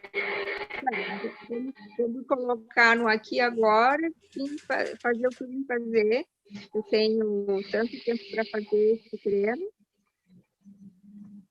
E eu apliquei, assim, um conhecimento que me veio através do Bhagavad Gita, nesse sentido, de estar controlando a minha mente para o meu bem-estar e, enfim, que eu não me incomodasse com aquilo, que eu ficasse tranquila em relação a isso, de uma certa forma indiferente.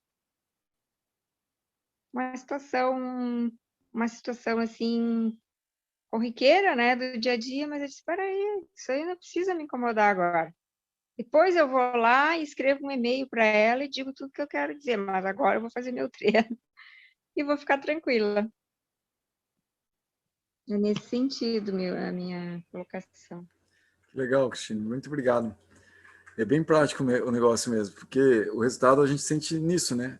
Diminuiu a ansiedade, eu me situei melhor em relação a todo mundo, e tem até um prazerzinho na coisa, assim, sabe? Tem assim uma coisinha, um gostinho que quando você faz, você sente isso. Então, se tem isso em você, você fala assim, então valeu a pena, é por aí, essa prática compensa, essa prática me ajuda realmente. E aí continua praticando. Eu tive uma percepção de, olha aí, ó, um dos sintomas aí. Então, já está rolando. Legal. Muito bom. Obrigada.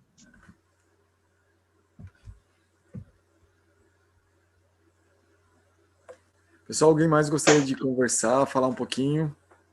A Exaltina deixou uma pergunta aqui, ela teve que sair, Mas porque o progresso, os apegos são realmente individuais, certo?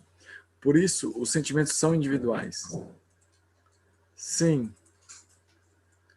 Sim. É isso. É isso. Os apegos, os progressos, tudo é individual. O processo de yoga, ele é individual, assim. Ele pode afetar o coletivo, sim. Mas ele é individual. Ele com certeza afeta o coletivo. Quando alguém se ilumina, quando alguém começa a agir de forma iluminada, ele geralmente traz essa luz para o meio ambiente.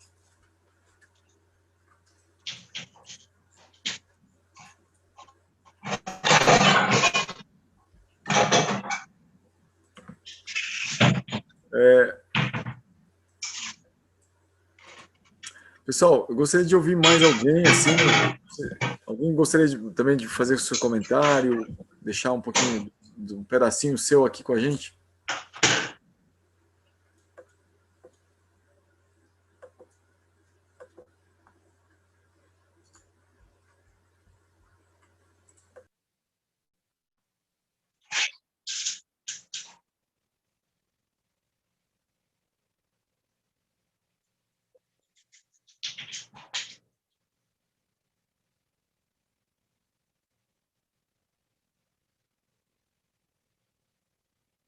Ô, Goura, posso falar? Claro, Raíssa, que bom te ouvir. Eu até ri, tipo assim, quando você falou dos 3 casos, de quando a pessoa começa a fazer a prática e que alivia, né? Eu cheguei a notar, porque eu falei assim, nossa, dos 3 casos, 2 eu me encaixo muito bem, isso em todas as situações da vida. Que no caso seria aquele que eu desistiria do emprego para me ficar estudando, mesmo sabendo da necessidade. E a outra seria o praticar toda hora também. Só que, tipo assim, praticar aquela conversa mental, né, sem colocar na prática. Mas aí me veio outra coisa, né? Porque você também fez o comentário, né, que depois, quando você começa a leitura do Bhagavad Gita, acaba que isso se torna um dharma, né? Quando você começa esse estudo. Então, aí eu estava pensando, se eu não colocar em prática, eu cair nesses dois, então, tipo assim, primeiro eu tenho que descobrir meu dharma. E segundo, que eu ainda estou no processo, né? Eu nunca vou alcançar a iluminação desse jeito, porque por mais que vou ser uma pessoa que só vou ser de teoria, né? Eu vou cair naquela coisa da teoria, tipo, nossa, eu vou saber o Bhagavad Gita de qual, mas na prática vou ser uma negação. Aí eu, tipo, bem, não que, igual, eu não desistiria, é uma coisa que me interessa, mas eu acho que esse colocar em prática é que eu vou ter que colocar em prática. Não sei se você consegue me entender, é meio doido, mas que eu vou ter que exercitar muito, assim. E gratidão, eu tô adorando as aulas, tudo que você fala, assim, eu me identifico muito, assim, não nas coisas meio tortas, às vezes, mas gratidão, Gura. Grato a você, Raíssa. Obrigado por compartilhar. Raíssa, quando você fala assim, geralmente assim, a gente fala, quando a gente se reconhece os nossos erros e coloca assim, a gente coloca as nossas fragilidades, a gente geralmente se coloca numa posição em que a gente pode ser melhor compreendido e às vezes ajudado, entendeu? E isso é um segredo das pessoas que mais evoluem, sabe? Então, assim, a questão de evoluir, Raíssa, ela, né, dentro desse processo, eu sempre baseio muito no que Krishna fala no Bhagavad Gita, né? Nesse esforço não tem perda nem diminuição. E qualquer esforço que se faça nesse caminho pode salvar a pessoa do maior medo, do maior perigo. Então, quando a gente está estudando, quando a gente tenta colocar em prática um pouquinho que seja, isso já ajuda. O que eu falei lá, né, da pessoa às vezes desistir e tal, e tentar só se dar bem usando, né? Isso aí é quando a pessoa, mesmo essa pessoa, ela pelo fato de ter estudado algo legal, aquilo fica com uma impressão que realmente ela podia ter usado aquele conhecimento em prol de si mesmo, só que o fato do resultado daquele conhecimento, ele não vai se configurar mesmo, assim, tipo, a verdadeira estabilidade mental não vai se estabelecer se a pessoa tenta usar para o seu próprio benefício.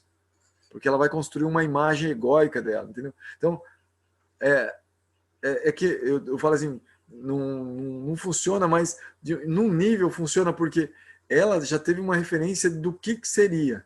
Então, essa referência não tem perda nem diminuição. Em algum momento, a pessoa consegue uma certa facilidade, arranja uma certa facilidade e começa a colocar mais em prática. Então, o fato da gente começar a pensar, né, que um dia a gente chega lá, um dia eu vou conseguir praticar melhor, um dia eu vou conseguir colocar mais em prática, é o motor que alimenta a oportunidade daquilo acontecer. Esse mestre, eu gosto muito de escutar ele, ler ele, né? Se chama Srila Bhakti Rakshak Siddharadeva Goswami Maharaj. Nome compridão, assim, mas a gente chama ele de Siracira Maharaj, para encurtar. Siracira Maharaj, ele diz assim que você não deve avaliar uma pessoa pelo passado dela. Você deve avaliar uma pessoa pelo ideal que ela tem. Então você deve avaliar a pessoa pelo futuro que ela vai alcançar. Isso é demais, assim, sabe isso? Então a gente tem, isso é um tipo de visão muito esperançadora, porque às vezes a gente pode perceber que nós somos, segundo essa visão desse mestre, né? Nós somos seres que podemos construir uma realidade que vai chegar ainda. E nós somos meio que coautores dessa realidade que vai chegar.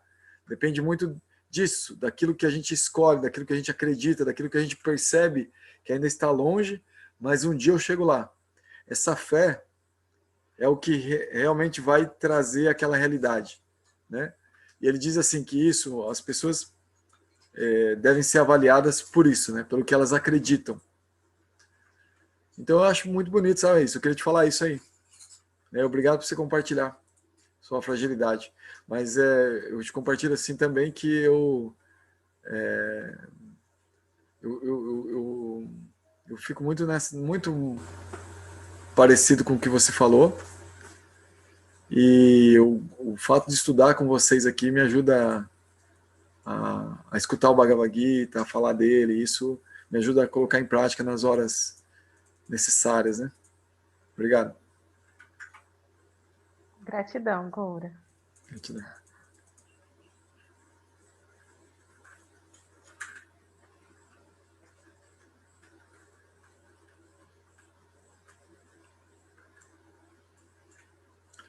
Pessoal, se gostariam de falar mais alguma coisa, compartilhar conosco, alguma dúvida, algum comentário, Vera, Fábio, Ilassarane, Muriel, Tayana, Adriana, Varsa, né?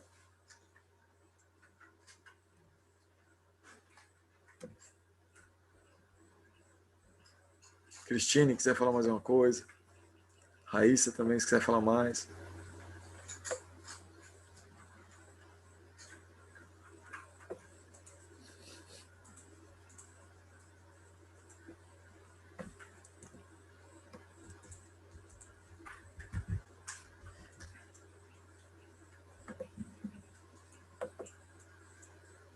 Boa noite. Boa noite, Vilacerane. Hare Krishna, eu queria saber, assim, nessa transição da pessoa ter essa percepção dessa dualidade, né, que você falou que a pessoa, quando ela está já no nível de prática, que ela não se apega nem ao que é ruim e nem ao que é bom, que ela fica meio que equânime, né, uma coisa assim, não indiferente, eu não lembro a palavra. Esse processo, ele é doloroso até chegar nesse momento? Ou ele é para ser algo tranquilo, assim? É uma boa pergunta. Assim, vai depender, né, essa questão a dor, eu acho que é algo meio que natural nos processos, viu, Vilacerane? É uma visão particular, mas eu já escutei de outras pessoas também, que eu considero mais evoluídas em processos de yoga, e elas dizem assim que a dor, num certo nível, ela é até saudável. Então, por exemplo, quando estica algum músculo, que ele dá uma rasgadinha, mas ele vai crescer também, ele vai ficar mais flexível e tal, um descolamento, né, de uma certas junções no nosso corpo que precisam ser mais flexíveis, talvez haja um pouquinho de dor. Muita dor não é um bom sintoma, né? Existem até, acho que nós falamos, né, até foi uma pergunta sua na aula passada, que existem certos elementos que podem nos ajudar a fazer nossa prática. Então, se eu faço uma prática que, por exemplo, me deixa muito desconforto, eu tenho que buscar alguns elementos que possam ajudar a que a minha prática seja mais confortável para mim, porque o desconforto pode chegar num nível que seja intolerável para mim mesmo. Então, eu posso até tolerar algum nível de desconforto, porque eu sei que aquele desconforto está me trazendo um progresso. Então, tudo bem. Agora, muito desconforto, talvez eu não consiga tolerar, e se eu me forçar muito dentro daquela dor, dentro daquele desconforto, eu vou acabar me prejudicando com relação à própria apego à prática, a vontade de praticar, a capacidade, o entusiasmo para praticar, que é muito importante, o entusiasmo na prática. Então, eu tenho que medir isso através daqueles 3 ingredientezinhos lá. Se está me ajudando a acabar com a ansiedade, se está me deixando mais estável, e se eu estou sentindo algum sabor, né? Que acaba, em algum momento, vai ser gostoso.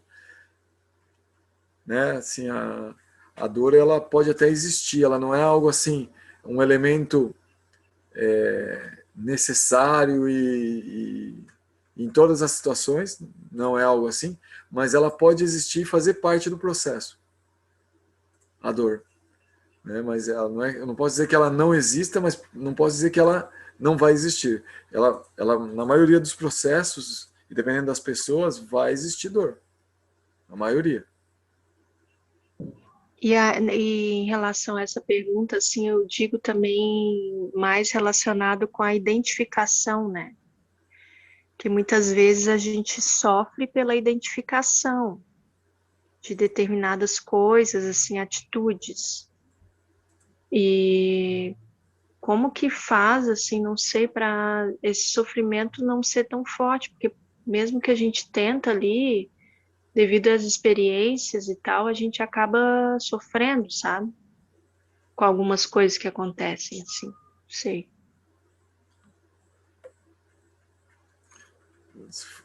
Então, esse sofrimento, assim, é como que a recomendação é a gente tolerar, né, o sofrimento e seguir com a nossa prática. Mas, eventualmente, a gente precisa de alguns elementos que nos ajudem a suportar, aliviar, né, para seguir em frente. Então, aí vai depender de cada caso, de cada pessoa, o nível, né, de sofrimento, a capacidade da pessoa de tolerar aquilo, né. Tem pessoas que são muito intolerantes a sofrimentos, né. Então, aí tem que ter mais ajuda, assim, para aliviar a dor, né. Aí vai depender de cada um. Mas existem momentos que, sim, são frustrantes, tem dor, né. E a prática, ela envolve isso, assim. Às vezes tem muitos casos, né, que, por exemplo, essa frase nesse Semanais diz: o mundo é perfeito, né? A gente que tem que mudar em nós mesmos, né? Às vezes essas mudanças são dolorosas, né? E às vezes a própria percepção de si mesmo, às vezes é frustrante, mas a gente tem que tolerar isso, né? A gente tem que aguentar para justamente continuar para encontrar uma versão melhor de nós mesmos, né? E às vezes envolve uma certa dor. A pior dor que existe, Vilacerani, que é descrita, é a dor do ego. Para você ter uma ideia, aqui no capítulo 2 mesmo, Krishna diz para Arjuna assim: Arjuna, para quem recebeu a honra, a desonra é pior que a morte. Então isso envolve uma questão do ego, né? A gente tem um ego que, de certa forma, ele é moldado em relação ao mundo. Nós conseguimos uma certa posição. Desprezar essa posição e ficar indiferente quando ela nos é tirada é algo um tanto difícil de fazer e de acontecer. Então, toda vez que nós perdermos certa posição que nós acreditamos que temos no mundo, imagens que nós acreditamos ter de nós mesmos, toda vez que isso acontecer, de certa forma, a gente está contribuindo para matar aquele ego. Mas essa morte geralmente é dolorosa. Nosso apego faz a gente sofrer quando o ego está morrendo. Nosso apego às posições nesse mundo. E é um tipo de sutileza que é envolvida nisso, tão grande, que a gente nem se dá conta de que a gente está sofrendo por apego a uma posição nesse mundo, a uma imagem que nós temos de nós mesmos. Esse é o trabalho de um yogi bem profundo. E trabalhar nesse nível, com certeza vai envolver, em algum momento dessa vida de yogi, uma dorzinha para ficar abandonando o ego. Se a pessoa passa a não ter ego, ela não sofre na morte? Então, essa pergunta, né, da pessoa não ter ego, eu sou de uma filosofia que eu faço parte de uma corrente filosófica que vem da Índia também, chama Vaishnavismo. Nessa corrente filosófica, a gente não acredita que o ego possa, que uma pessoa possa ficar sem ego. Ela pode até ficar sem ego, mas aí é como ela transcendeu e se contentou em meio que fazer parte do tudo e do todo e ficar sem ego. Mas é possível ela ficar com ego. Você está perguntando da pessoa que realmente decidiu ficar sem ego? Ou uma pessoa que purificou o seu ego? Porque ela fica com ego, mas não é um ego material mais. Só no mundo espiritual mesmo, então, para não ter ego. Daí ela tem ego espiritual. Então não tem como não ter ego. Tem. A pessoa decide não ter ego. Mas aí é meio que ela deixa de existir, entre aspas.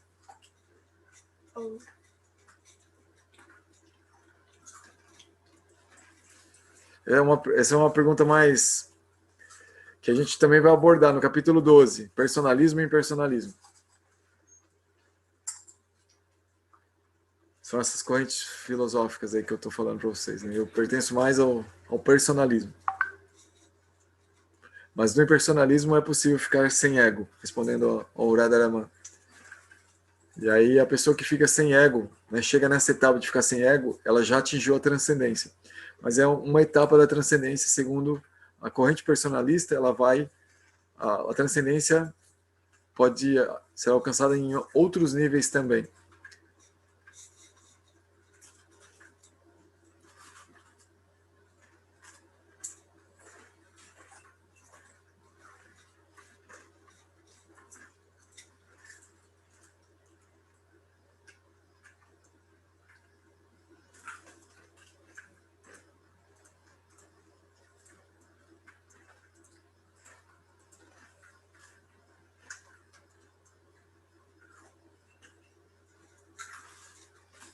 Pessoal, alguém tem mais alguma dúvida, uma questão, um comentário?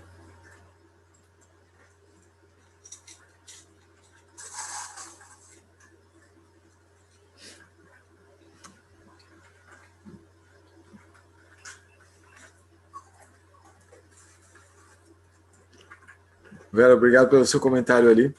Pessoal, então eu agradeço muito a atenção de todos vocês. Espero encontrá-los em breve, no domingo, se Deus quiser. E se vocês quiserem, podem me contactar aí no privado, né, mandar mensagens, ou mandar mensagem no grupo do Bhagavad Gita. E a gente vai trabalhando outras questões que vão surgindo para vocês, que a gente pode trabalhar relacionado ao Bhagavad Gita, né? Maior satisfação, maior prazer. Fico à disposição de vocês. Muito obrigado, uma boa noite, boa semana para vocês. Haribol. Boa noite, obrigada, Gora. Obrigado, Adriana. Boa noite, obrigada. Até domingo. Obrigado. Tchau. Tchau. Boa noite. Obrigada. Boa noite, Cristina. Obrigado. Tchau, Vera. Tchau, Fábio. Tchau, Muriel. Tchau, Tena. Tchau, Raíssa.